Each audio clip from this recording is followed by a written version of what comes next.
Livro de Gênesis, capítulo 8 e versículo 20, diz assim: E edificou Noé um altar ao Senhor, e tomou de todo o animal limpo e de toda a ave limpa, e ofereceu holocausto sobre o... E o Senhor sentiu o suave cheiro e disse em seu coração: Não tornarei mais a amaldiçoar a terra por causa do homem, porque a imaginação do coração do homem é má desde a sua meminice, nem tornarei mais a ferir todo vivente como fiz. Enquanto a terra durar, sementeira, seca, frio, calor, verão, inverno, dia e noite, não... Capítulo 9, versículo 12, do mesmo livro de Gênesis, capítulo 9, e agora no versículo 12, que vai dizer assim a palavra de Deus: E disse Deus: Este é o sinal da aliança que ponho entre mim e vós, entre toda a alma vivente que está convosco por gerações eternas. O meu arco tenho posto nas nuvens, e este será por sinal da aliança entre mim e acontecerá que quando eu trouxer nuvens sobre a terra, aparecerá o arco nas nuvens. Então me lembrarei da aliança que está entre mim e vós, entre toda a alma vivente e toda a carne, e as águas não se tornarão mais em dilúvio para destruir toda a... Diz assim: Senhor Jesus, fala comigo através da sua palavra. Se assente quem crê que Jesus está aqui. Dá uma linda salva de palmas para o nosso Senhor Jesus.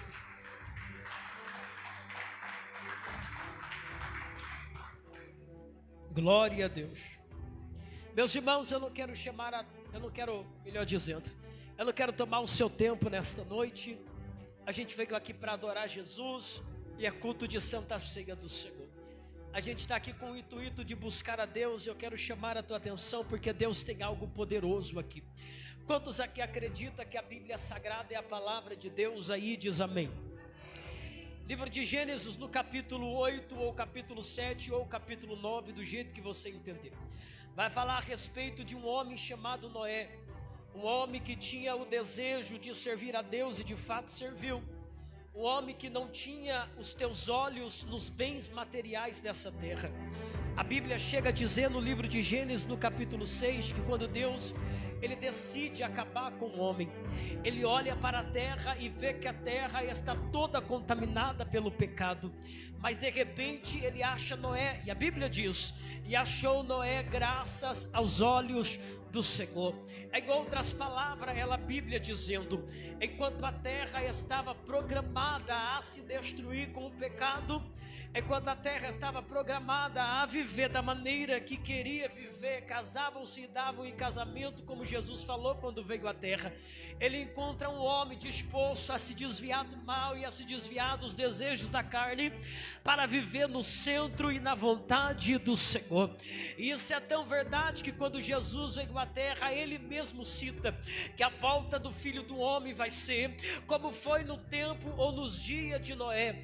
Casavam-se e davam em casamento, ou seja, as pessoas viviam como queria, faziam o que pretendia e vivia como elas quisessem viver. Mas Jesus veio com o propósito, dizendo que a volta do Filho do Homem vai ser como na época de Noé, porque o pecado vai surgir, pessoas vão se contaminar com o pecado e vão achar normal. E os senhores e as senhoras sabem que estamos vivendo nesse tempo, pessoas que pecam e não sentem remorso, pessoas que pecam e não querem deixar o pecado. Está normal, da maneira que está para viver, é assim que eu vou viver e pronto, acabou. Não há palavra, não há pastor, não há pregador que interfere na minha vida, porque eu decido viver assim.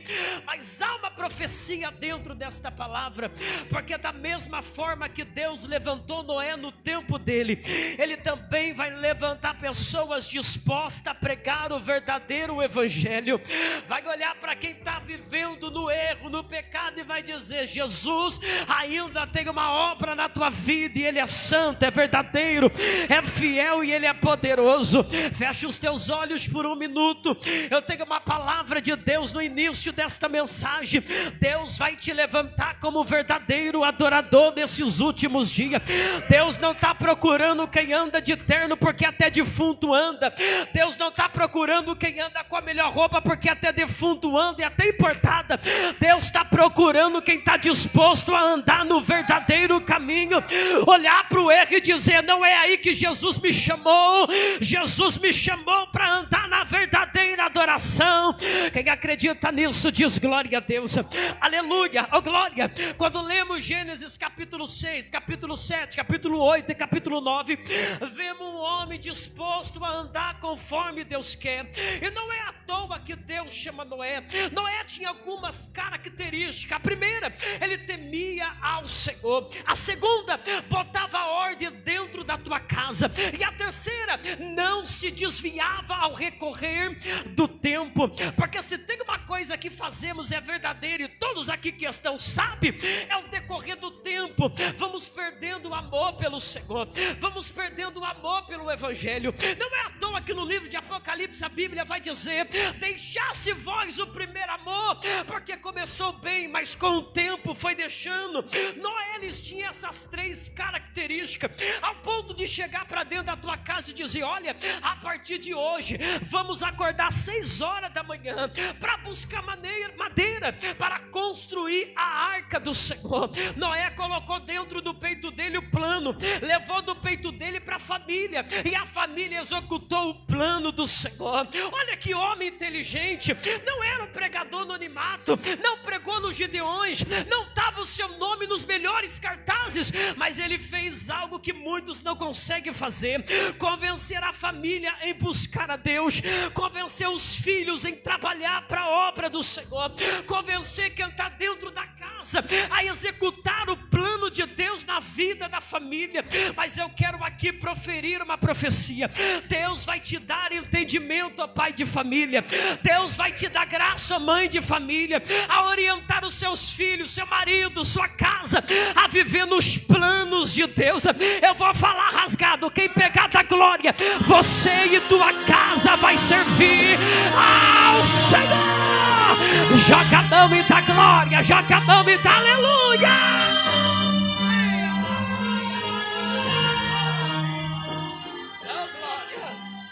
Olha para cá. Noé também nos mostra uma característica importante. A quarta característica de Noé é que ele não estava nem aí com as coisas desta terra. E você vai concordar comigo: a gente trabalha a vida inteira para poder conquistar um carro, a gente trabalha a vida inteira para poder conquistar uma casa, a gente trabalha a vida inteira para poder conquistar um terno, porque tudo que a gente faz nesta terra é para conquistar bens materiais nesta terra. Mas Noé, ele tinha uma característica muito importante. Quando o Senhor falou para ele: Noé, eu vou destruir toda a terra, dentro do pacote também estavam os bens que ele conquistou. Talvez estava o terreno, talvez estavam as casas, talvez estavam os camelos, o jumento, eu não sei. Mas tudo que ele conquistou na terra, ele deixou em prol do chamado que Deus tinha dentro da sua casa. Porque de fato quem ama Deus não está preocupado com as coisas deste mundo, não está preocupado com os bens materiais, não está preocupado com a casa, com o carro, não. A vontade dele é fazer a vontade de Deus. A vontade dele é fazer o que Deus colocou na palma da mão dele. Agora Noé entra dentro da arca, registrada em Gênesis capítulo 7, verso 1, que diz: e depois disse o Senhor a Noé: entra tu e toda a tua casa na arca, porque tenho visto que você é justo diante de mim no meio desta geração. Noé agora ele entra dentro da arca. Noé está vivendo as promessas de Deus. Noé está vivendo o que Deus prometeu em Gênesis capítulo 6. Aí Noé está dentro da arca, ele está lá tranquilo e sabia que Deus estava com ele. Mas agora em Gênesis capítulo 8, no versículo 20, aonde lemos, diz que Noé ele sai da arca, diz que Noé ele passa o período da arca, mas agora ele chega na terra firme. E quando ele sai da arca, a primeira coisa que ele faz, ele não vai perguntar para a esposa dele se estava bem, bem. Ele não vai perguntar para os animais se foi tranquila a viagem. Ele não vai consultar os filhos se estavam com saúde ou não. A primeira coisa que ele faz, e quem é de Bíblia sabe, registrada em Gênesis capítulo 8 versículo 20: e edificou Noé um altar ao Senhor. Não foi segunda opção, não foi terceira opção. Noé, ao pisar a planta do pé na terra, ele lembrou: o Senhor vem em primeiro lugar. E quando ele sai da arca, ele começa a preparar um altar, e ele nos mostra uma lição importante: Deus tem que estar em primeiro lugar, porque quando eu mostro que Deus está em primeiro lugar, eu estou dizendo, Ele é o suficiente. Oh glória, oh glória. Ele poderia olhar para os animais e dizer: você vai me sustentar dando a carne. Ele poderia olhar para a esposa e dizer: você vai me sustentar com a família. Não, ele não quis saber do que estava na terra. Ele fez o que todos nós precisamos: mostrar para Deus o que Ele é na nossa vida, o Deus que está em primeiro lugar. Quem acredita nisso diz glória. Então olha para cá. Noé, ele constrói o altar. Enquanto Noé está construindo o altar do Senhor, a Bíblia vai dizer que ele levanta o altar. Pastor, como era o altar de Noé? O altar de Noé não era como esse aqui, não. É madeirinha bem preparada, é um verniz bonitinho. Olha esse altar aqui, lindo demais. Mas o altar de Noé era de pedras pegadas no cantinho, era de pedras pegadas nos cantos. Sim, ele vai na beira do rio, pega uma pedrinha, ele vai na beira do riacho, pega outra pedra, mas ele não queria saber do cansaço que iria ter para correr atrás para fazer o altar. Ele sabia, todo sacrifício é válido para preparar para Deus o que Ele merece. Eu vou falar em câmera lenta. Noé não queria saber da distância, não queria saber do peso da pedra. Ele colocou no coração dele: Deus merece o meu esforço, Deus merece o meu tempo dado para o altar do Senhor. Agora olha para cá. Noé começa a edificar o altar, Noé começa a levantar o altar, e ele pega os animais limpos, corta no altar e começa a queimar. A Bíblia vai dizer que a oferta foi tão válida que ela sobe como uma flecha aos olhos do Senhor, bate na porta do céu, e a fumaça entra nas narinas de Deus. Está registrado no livro de Gênesis capítulo 8 que o Senhor sentiu o cheiro suave do sacrifício de Noé. Olha para cá. Enquanto Noé está sacrificando ao Senhor, Deus está olhando para a terra e dizendo: ah, que sacrifício agradável, ah, que sacrifício puro, ah, que sacrifício tremendo. Oh glória. Enquanto Deus está sentindo o cheiro do sacrifício de Noé, pastores que estão aqui, enquanto Deus está sentindo o cheiro do sacrifício, diz a Bíblia Sagrada que Deus se prepara para lançar uma promessa sobre a terra. Enquanto Deus está sentindo o cheiro suave do sacrifício, Deus começa a liberar promessa. A primeira promessa que Deus determina na terra: não amaldiçoarei mais o homem sobre a terra, porque o homem é mau desde o princípio da criação. Em outras palavras, era Deus dizendo: enquanto Noé está oferecendo sacrifício, enquanto Noé está depositando o templo no altar, Deus está liberando promessa sobre a vida de Noé. Isso aqui é tremendo, porque nos mostra que Deus é Deus que reage. Enquanto alguém está depositando no altar, Deus está respondendo do céu. Quem está entendendo esta palavra diz glória a Deus.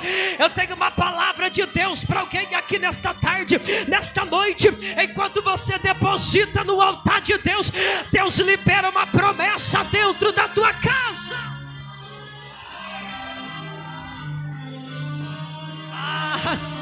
Se prepara para dar glória.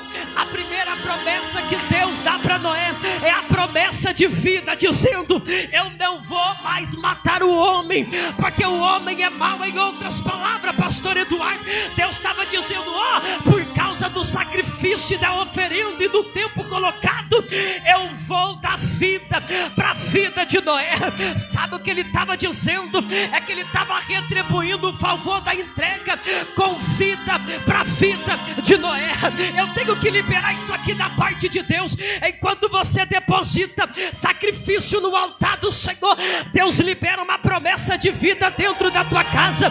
Deus libera uma promessa de vida na vida dos teus filhos. Deus promete algo dentro da tua casa. Aquilo que estava morto, Deus vai voltar a dar a vida. Aquilo que estava acabado vai voltar para o lugar. Joga a mão para cima e dá glória para Jesus.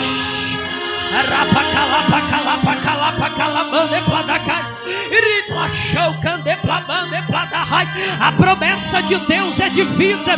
A promessa de Deus é de ânimo. A promessa de Deus é de vida para todos aqueles que estão sacrificando no altar.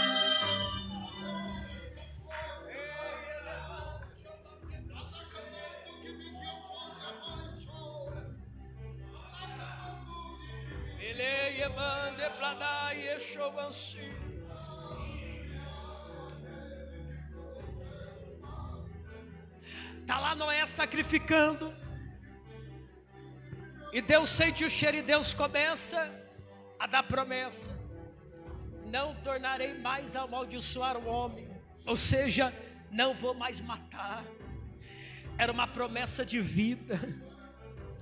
Promessa de morte é a promessa do diabo, a de Deus, a do Pai, a promessa de vida. Talvez você passou este mês que passou pingando para parar, pingando para desistir, mas Deus te trouxe aqui para fazer entender que a primeira promessa que eu faço quando se há sacrifício no altar é promessa de vida, meu irmão. Levanta esta cabeça, prepara a espada na bainha, coloca a armadura do Senhor, porque a primeira promessa é de vida. Marcha na presença de Deus. Não baixe essa cabeça. A promessa de morte é do diabo, mas a de Jesus é de vida, é de marcha, é de soldado, é de espada. É para guerrear na presença de Deus. Quem está entendendo esta palavra diz glória a Deus. A segunda promessa que Deus determina para Noé, e a gente leu aqui nesta noite, registrado no livro de Gênesis, no capítulo 8 e no versículo 22, a Bíblia vai dizer: enquanto a terra durar, sementeira, seca, frio, calor, verão, inverno, dia e noite, não cessarão. Essa é a segunda promessa que Deus dá para Noé, depois que Noé sacrifica ao Senhor, ou durante o sacrifício que Noé determina no altar. A promessa e a segunda promessa, eu pareço que vejo, os irmãos vão compreender, se Deus está falando para Noé que a segunda promessa, que vai haver sementeira, se está falando de prosperidade, porque se fala de sementeira, fala de seca, se fala frio e calor, verão, inverno, dia e noite, não cessarão, está falando de estações. O que eu planto hoje vai ter que frutificar. A segunda promessa de Deus para Noé é uma promessa rica, é uma promessa de prosperidade. Não é à toa que Jesus falou: comerão o melhor desta terra, porque quem sacrifica no altar não come o pão que o diabo amassou. O salmista Davi vai dizer: eu nunca vi um justo mendigar o pão. Por quê? Porque a segunda promessa para quem sacrifica no altar é uma promessa viva de prosperidade. Eu tenho que liberar algo de Deus. Levanta a mão e fecha os olhos. Deus vai te honrar na face desta terra. A promessa que Ele te fez de uma empresa, Deus vai te dar, meu irmão. Não acha que Deus colocou à toa no teu coração, não. Não acha que Ele colocou à toa no teu conhecimento, não. Eu tenho promessa de prosperidade. Enquanto eu estiver na minha presença, eu vou te honrar na face da terra e vou mostrar para você que eu ainda tenho muito para te dar, diz o Senhor. É promessa de Deus te honrar, é promessa de Deus te dar. Joga a mão para adorar Jesus. Joga a mão para adorar Jesus. Joga a mão para adorar Jesus. Jesus está aqui. Jesus está aqui. Ei, calapa, calapa, choca de plaça. Elemancho, sui de praia. Raplaie cabancho plou candeia lá e de cabão de plada se de plou mandei. Olha para cá, povo da fé, olha para cá. A terceira promessa, pastor Genilson, que encontramos dentro desta palavra é uma promessa profética. Quem está com a Bíblia aí diz amém. Pega a Bíblia, você que trouxe, livro de Gênesis, capítulo 9. Se quiser ler ou acompanhar, vai dizer assim, no capítulo 9, no versículo 15, vai dizer: então me lembrarei da aliança que tenho entre mim e vós. A terceira promessa que Deus dá para Noé, depois que Noé sacrifica, ou durante o sacrifício de Noé, era uma promessa profunda. Era Deus dizendo: eu vou colocar o arco-íris no céu. E você já um dia da tua vida já viu, quando chove e quando passa a chuva, você olha o arco-íris lá. Quando você vê aquilo, é o mesmo Deus vendo e dizendo: quando eu olho aquele arco-íris, eu estou lembrando da promessa que eu fiz lá no passado. Em outras palavras, Deus estava olhando para Noé dizendo: a promessa do futuro não vai anular a promessa que eu fiz no passado. Oh glória, aleluia, oh glória a Deus. Porque se tem uma coisa que a gente tem um sério problema, é de se esquecer do que Deus já prometeu. Tem pessoas aqui que há muito tempo atrás Deus falou que ia honrar, o tempo passa e a circunstância da vida parece que muda, mas as promessas dos tempos de hoje não anularão, não vão anular o que Deus te prometeu lá no passado. Talvez no teu passado Deus olhou para você dizendo: ó, eu vou te honrar lá na frente, eu vou te abençoar, será pregador do evangelho. Mas pastor, o tempo passou, pastor, eu não consigo ver as promessas de Deus. Mas eu vou falar uma profecia de Deus: nenhum problema, nenhuma luta, nenhuma promessa, nenhuma palavra pode atrapalhar ou anular a promessa do passado. Se Deus no teu passado falou que vai te honrar, Ele vai te honrar, meu irmão. Se Deus no passado falou que você vai dirigir uma igreja, vai dirigir uma igreja. Se Deus no passado falou que a tua casa vai servir ao Senhor, vai servir ao Senhor. Se Deus no passado falou que Ele vai te usar como autoridade na face da terra, Ele vai te usar na face da terra. Ninguém pode anular a promessa que Deus fez no teu passado. Quem acredita nisso diz amém. Porque ninguém anula as promessas de Deus. Mas tem gente aqui que não acredita mais.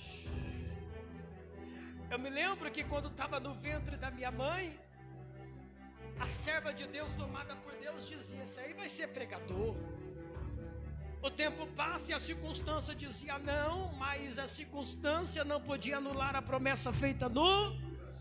Então isso aqui é para dar glória. Porque quer dizer que o homem não vive só no agora, o homem vive do que Deus falou e do que Deus vai fazer. Quem está entendendo isso diz glória a Deus. Você está aqui nesta noite, mas você está debaixo de uma promessa proferida lá atrás e está no processo de um futuro que Deus está preparando.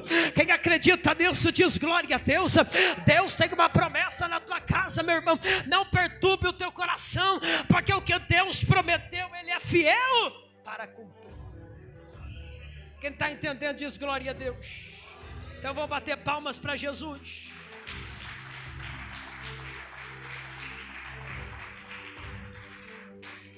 Mais palmas para Jesus. Aleluia. Eu quero chamar a tua atenção aqui, porque eu quero começar a pregar o que Deus colocou no meu coração. Quando lemos o livro de Gênesis, capítulo 6, capítulo 7, capítulo 8, vemos um homem que venceu o dilúvio. E até parece pouca coisa, mas não era. Porque o dilúvio exterminou a raça da humanidade inteira. Mas também vemos um homem que conseguiu trazer a sua família a viver os propósitos de Deus. Também vemos um homem que a primeira coisa que fez foi sacrificar ao Senhor, mostrando que Deus está em primeiro. Agora abre a Bíblia.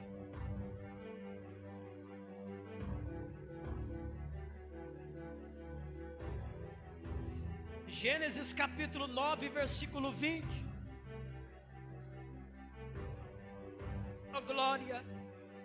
Gênesis capítulo 9, versículo 20. Eu estou sentindo Deus aqui neste lugar, meus irmãos. Há uma presença de Deus aqui. Quem achou diz amém. Quem achou diz amém. Então vamos ler, diz assim: e começou a Noé a ser lavrador e plantou uma, bebeu do vinho embriagar, ficou nu no meio da sua. Olha que perigo. Porque Noé, ele foi um homem extraordinário, venceu o dilúvio, convenceu a família, colocou Deus em primeiro lugar, mas depois ele deixou uma brecha oculta aberta. E isso é perigoso, porque tem brechas, pastores, diáconos, que eu enxergo com os meus olhos. Tem brechas, obreiras, obreiros, visitantes, membros, jovens, que eu enxergo com o meu entendimento. Tem brechas que eu enxergo com o conselho do pastor ou do meu líder, mas tem brecha que eu não vejo. Eu apelido nesta noite de brechas ocultas, que está além dos nossos olhos. É aquilo que eu não vejo, e o pior é aquilo que eu não vejo que me faz cair. Sabe aquela é só um pouquinho, sabe aquela não tem nada a ver, sabe aquela ninguém está me vendo. Assim acabou a vida de um homem que venceu o dilúvio, mostrou para Deus que Deus está em primeiro lugar, recebeu 3 promessas proféticas e depois se embriagou, tomou do vinho, deitou nu dentro da sua tenda. Outrora era o primeiro a sacrificar, agora está dentro da sua tenda nu. E sabe o pior? É que os seus filhos, que ele tanto aconselhou para acordar pela manhã e procurar lenha, para acordar pela manhã e procurar madeira, para acordar pela manhã e buscar ao Senhor, agora encontra o pai nu dentro da sua tenda. É vergonhoso, porque nos mostra um homem que se deu tanto tempo para que Deus seja o primeiro da sua casa, e por causa de uma brecha perdeu tudo o que tinha feito. É perigoso, meus irmãos, é perigoso. Buscar ao Senhor é fácil, buscar e sentir Deus e pular é mais fácil ainda. O pior é brechas que não vemos, é brechas ocultas, é brechas que não conseguimos ver. Mas eu tenho uma palavra de Deus aqui. Deus vai nos ensinar a fechar a brecha. Quem está entendendo diz glória a Deus. Deus vai nos ensinar a achar a brecha que eu não consigo ver, porque a brecha que eu vejo é fácil. Eu pego e eu estou no Facebook e eu sei que aquele site vai me levar para o pecado, eu aperto no X e desaparece. Eu sei que se eu passar para aquela rua, o cheiro de bebida daquele bar vai me chamar, então eu passo pela outra. É uma brecha que eu estou vendo. Mas pastor, e a brecha oculta, aquela que eu não vejo? Alguém dentro da Bíblia que nos ensina como tampar as brechas ocultas, como tampar brechas que eu não consigo ver. É aí que entramos em Êxodo, quando a mulher, a mãe de Moisés, melhor dizendo, ela vai receber um filho, e a Bíblia vai dizer no livro de Gênesis que quando ela recebe o filho, ela esconde o filho dela, porque era formoso. Ela esconde por um tempo, porque Faraó queria matar todos os hebreus, sim, todos os meninos machos era para matar, mas a mãe de Moisés não deixou, escondeu Moisés por algum tempo. Mas chegou um tempo que não dava mais para esconder, chegou no tempo que não tinha mais o que fazer.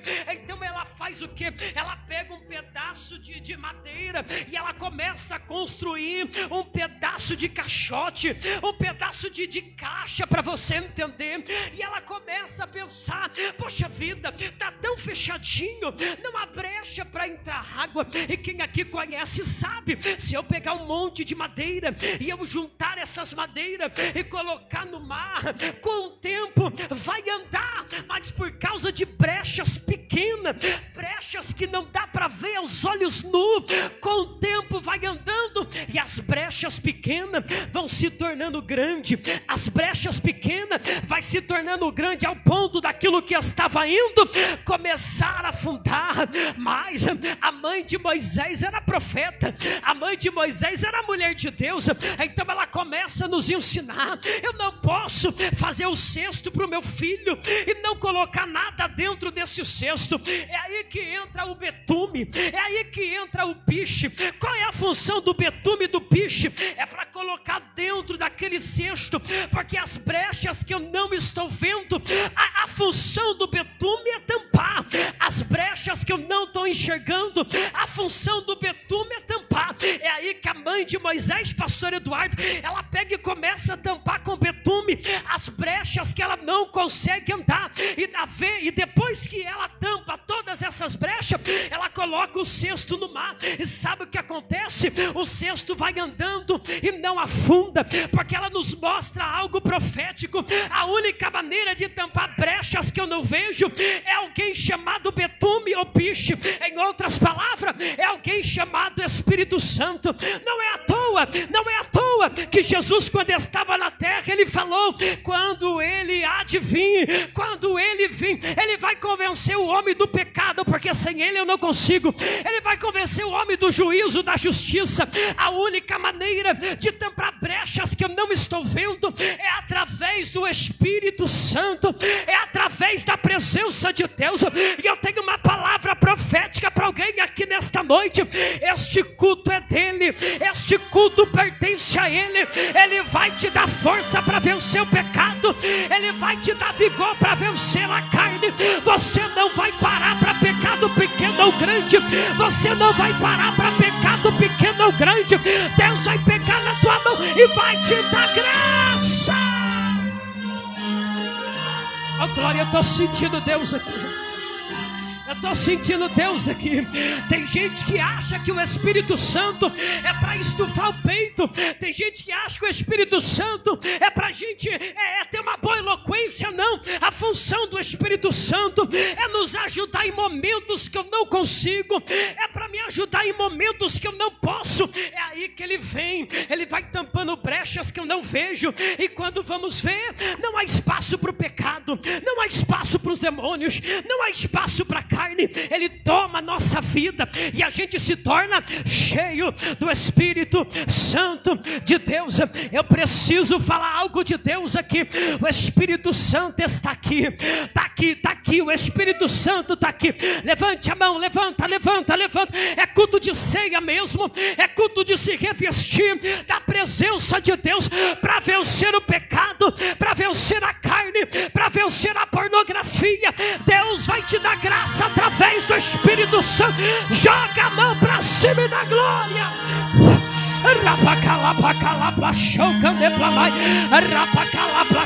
Recebe a presença aí, recebe a glória de Deus aí, recebe a presença de Deus aqui no altar, recebe a glória de Deus, recebe a presença de Deus. Deus vai te dar vigor, Deus vai te dar força, Deus vai te dar coragem. A presença de Deus vai te tomar, Deus vai te dar graça. Fica de pé dando glória a Deus. Fica de pé. Há uma glória de Deus aqui neste lugar. Há uma presença de Deus aqui. É uma presença. Este culto aqui é para quem não quer parar no meio da caminhada. Este culto aqui é para quem não quer desistir por causa do pecado. Este culto é para quem está prestes a parar, mas Jesus vai te dar ânimo para vencer. Sabe o que eu mais gosto no Espírito Santo? É que tem vezes que as brechas vêm, eu não enxergo. Tem vezes que as brechas vêm e vai tirando o meu vigor, mas Deus sempre prepara um culto para renovar as nossas forças, e este culto vem como um revestimento espiritual para tampar aquilo que está entrando o pecado, e Ele vai nos dar aqui nesta noite. Levante a mão, levanta, diga assim: Senhor Jesus. Diga mais forte: Senhor Jesus, eu não quero ir embora sem sentir a presença do Senhor. Diga mais forte: Senhor Jesus, eu quero a tua presença para vencer brechas ocultas que eu não enxergo. Diga: Espírito Santo, me toma em línguas estranhas. Diga: Espírito Santo, me toma com poder agora. Diga mais forte: Espírito Santo, toma a igreja agora. Diga mais forte: Espírito Santo, toma a minha vida agora. Espírito Santo, toma a minha alma agora. Deus vai te tomar agora, meu irmão. Receba a presença de Deus, receba a glória de Deus, receba a presença do Espírito Santo. Deus vai te dar vigor para vencer o pecado. Deus vai te dar vigor para vencer a carne. Deus vai te dar vigor para vencer o ânimo. Deus vai te dar vigor para vencer. Dá vigor, vai dar vigor, vai dar vigor. Receba.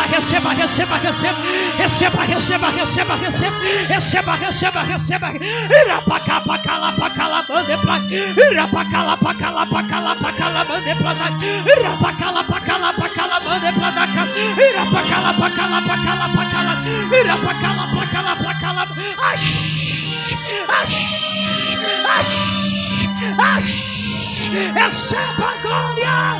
Rapacabra chocandepla e pipipi de plamanjo comandepla. Rapacala pacala patacaba e pipipi de plamande prodocanda. Rapacala projogandepla cada e pipi plamando comandepla. Receba a glória, receba. Receba a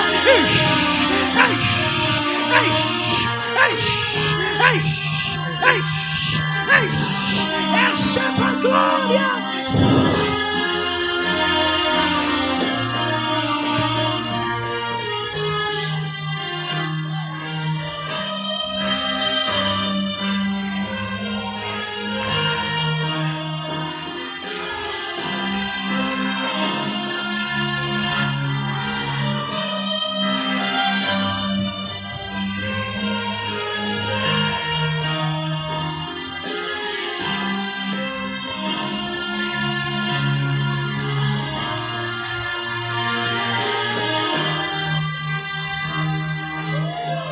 Canso e de chocante, plachoca mancho e plechocanda, rapacho canso, de plamancho cante, la placho canso e de plamancho canso, recho canso e de ploma, rapacho canso e de ploma, dante plocante, rapacho canso e de ploma, ripecho canso.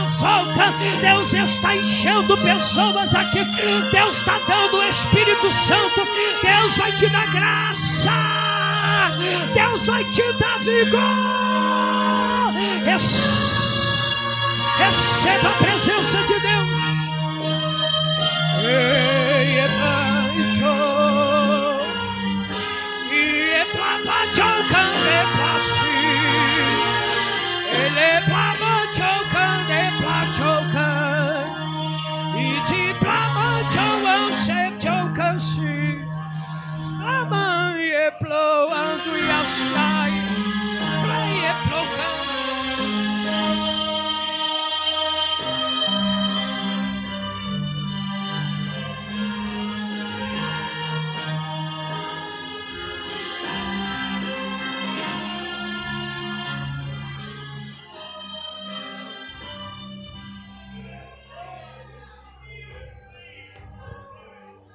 Aleluia.